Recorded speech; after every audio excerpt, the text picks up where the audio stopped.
Man, all these finals and patches are tired. Time to wake up! It's time for Master Sheaffu's talk show! I'm Talia, I'm Isaac. and we're your hosts for this week's episode. Woo! Sorry, my bad. So our first topic today is which movement stood out to you the most? The Holy Puritans. Praise Jesus, everybody. Rationalizing rationalists. The romanticizing romantics, shooting the feels every time. Or keeping it real home doggy dogs, realists. The realist because of Mary Rowlandson. She was kidnapped and then she killed half of the tribe, the Native American tribe that kidnapped her. And there's a statue made of her, praising what she did. And it stood out to me because it's. I don't think it should be a statue. Statues are supposed to be memorable. They're supposed to be something that people should remember that's a good thing. What she did was a terrifying, horrible thing, which I think should not be memorialized, which statues are a symbol of. But what about, let's just say, and related to the case of everybody here, what about George Washington's statue, and all our presidents? Yeah, they are good people, but they might have not had such a, good past. I mean, it doesn't really matter it does matter, but what she did, all the presidents, they did, everybody is good and bad. Nobody's perfect. But to be memorialized about one thing, especially something about murder, it shouldn't be memorialized as what they're doing. It shouldn't be put as a statue as it's a good thing. Mm-hmm. This woman killed X amount of Native Americans because she was kidnapped. And it's just, it shouldn't be correlated with that. And in this case, as you stated, with the presidents of the United States, they're memorialized as a good thing. They've done good for this country, yet they've also done some bad things. Yeah. But what they've done is for the greater good of America. And that's Talia's opinion. Keeping it real. Okay, so remember the book Great Gatsby and Daisy Miller? Yes, I do. The beginning of the year. Okay, so do you remember what you learned from The Great Gatsby and from actually both of the books? Yeah, from Great Gatsby, that was honestly to me, it was my favorite novel. It was had the most impact on me because there was just so much going on, and it was just a fun book to read. Mm-hmm. I learned that no matter what changes in life, you never have to stop giving up your dream. For example, Gatsby in the book, his dream was to become with Daisy Miller, have a relationship. And wait, that was her name, right? Daisy. And I said Daisy Miller. What the heck, Isaac? Oh wait. It's okay. Keep going. So he wanted to be with Daisy Buchanan, and he never gave up. He always tried to have that dream, sort of say, and I think we should all never give up on our dreams. Mm-hmm. And from Daisy Miller, I learned that you really just, actually from both of the books, I realized you can't force love.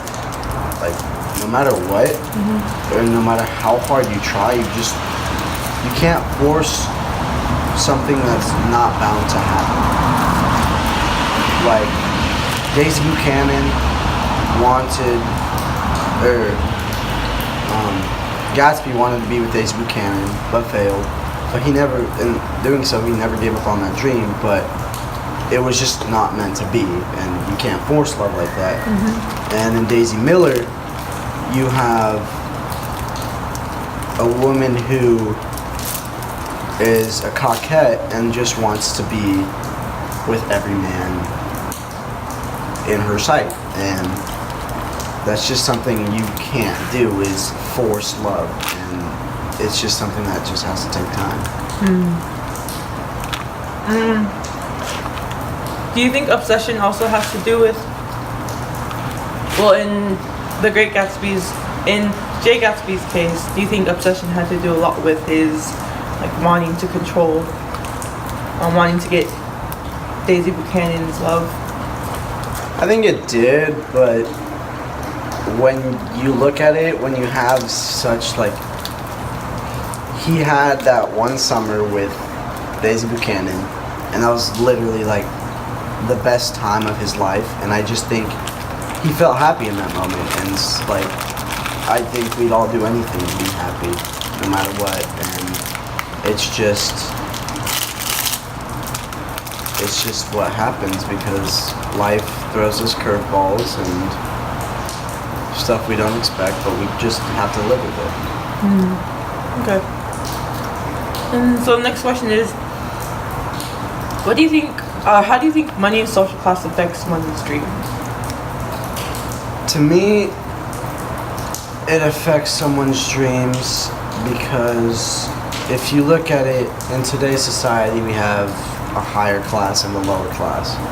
And I think, and no matter what, you're gonna have to work for that dream, but I think it just depends on who the person is, because if you're born into a lower class family and you're always constantly working, I think you're gonna work harder and put in the valuable time to exceed that dream. And I think if someone who's in a higher class, who's been given everything they want since the day they were born, is gonna work less for what they want in life. And to me, it affects them because it shows who's willing to do, or who's willing to put in the work for it.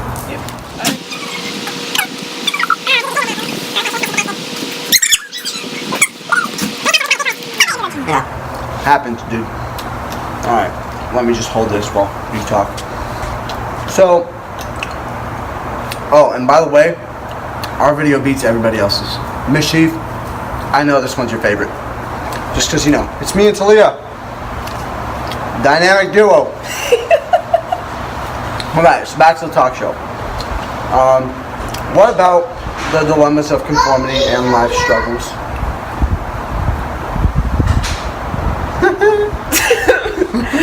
Another intervention. Sorry about that. It's okay. What was your question again?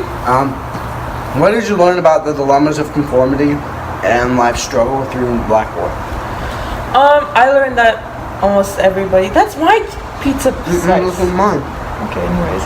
So I learned that everybody goes through struggles. Nobody's perfect.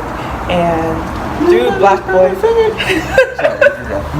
And Had to say that. when people go through struggles, it's like a stepping stone. Every single time you come up with an obstacle, you have to find a way to go around it or go over it.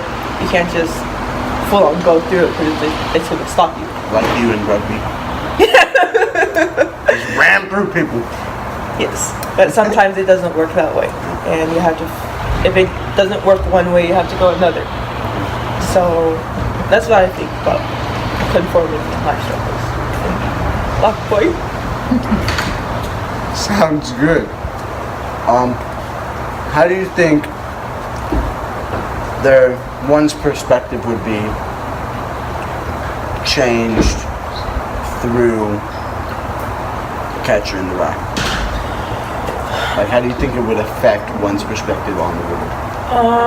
Throughout Catcher in the Rye, Catcher in the Rye was, he focused on the negatives, and there were very minimal amount of positive things within the book, which is the only things that he liked, which are people that he liked, which are siblings, younger siblings, and Jane. But one's perspective can change depending on how you look at a situation. If you look at a situation like if everything's negative, like pessimistic. yeah, basically, and you're not optimistic about things. When you need to be optimistic, you need to be open to new change. You need to be open to just being able to adjust. God damn Jesus. Okay, go. And it's just people need to be more optimistic instead of looking at things negatively. There's a lot of good that happens throughout the world, and especially in our world, especially if we're in high school and we're coming to the end for junior year. And we have 5 projects we have to do for a final. And yeah, that's what I think about catching line. Alright, ask you said about putting on this photo. Just drawing out packages. Ooh, so sorry. Anyways, so our last I topic. grocery shop a lot. So Will you that's be why. quiet? Thank you. For our last topic of our talk show, we're gonna conclude. Evening. Isaac. Anyways, so our last topic is going to be, what did you learn about reading the things they carried? I'm gonna take a good thought about this one. The book was just so amazing. It's leaving me speechless right now.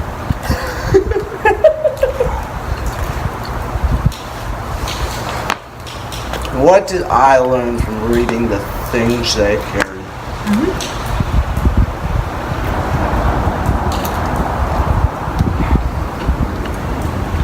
Well,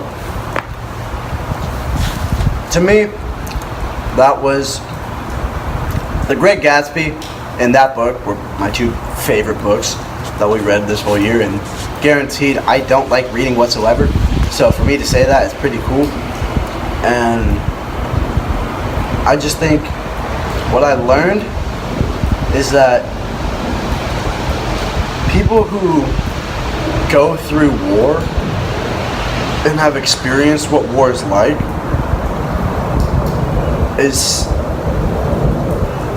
such like people who do experience war have like such bravery because they have to live through all of that and all like they have to basically live in hell if you like because there's nothing but killing and death and like tragedy when you're in war because it's one thing to judge someone for what they did back in, for example, Vietnam. It's one thing to judge someone who's a soldier who was in Vietnam than to go experience Vietnam yourself, because guaranteed what they had to do was survive, and that means you're gonna do anything to survive. And you want to return back to your and that's, you're basically fighting for your family and fighting for your country. And so the biggest thing is just not to judge other people, even no matter if they're a soldier or if they're just a student here in DHS or just anybody, period. Because like you said earlier, nobody's perfect. And we just have to, no matter how bad someone screws up, you just forget about it and know that that's the past. What they did was probably wrong, but that's just what happens. It's life. We're gonna make mistakes. And I think in order to grow as a person, you need to move on from those mistakes. And so learning a lot from the things they carried impacted me as a person, because it's shown me what real tragedy is like. No matter whether this book is non-fiction or fiction, like the way he told the story made me believe that everything he said was true.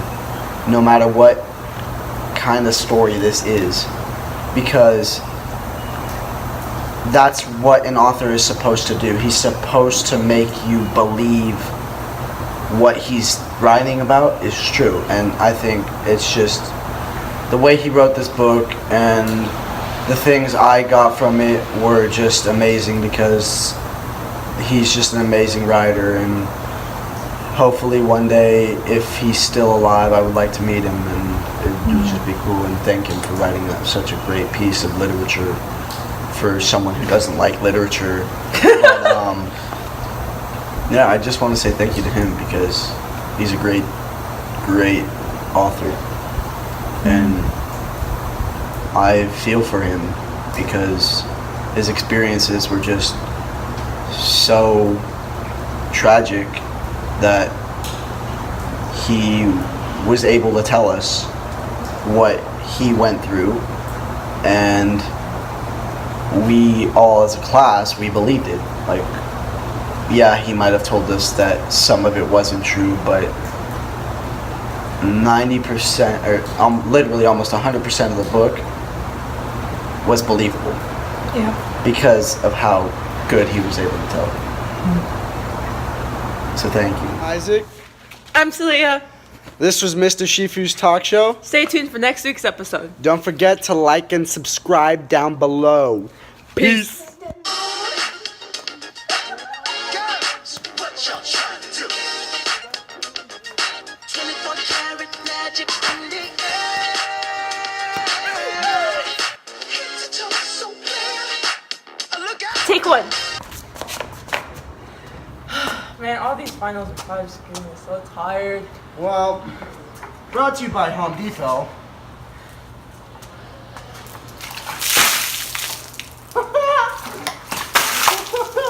One more. Oh, that one missed. Wake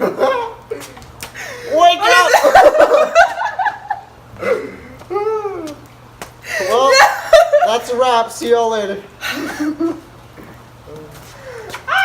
I told you were gonna be cold. It's fine, it's fine. Okay, let's go again. Okay. Take one. Okay.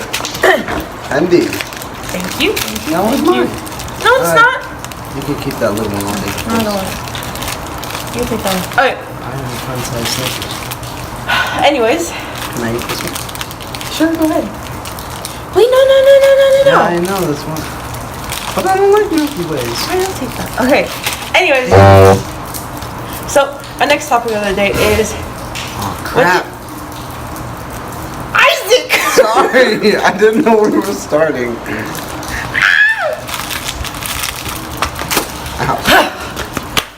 Okay. Take two. Okay. Thank you for my snacks. Okay. So our next topic of the day is what did you learn from reading The Great Gatsby and Daisy Miller?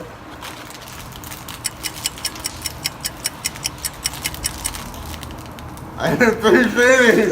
What the heck? It was like the worst time. I had just put it in my mouth. I told you we were recording. I know, but like I did. Oh my gosh.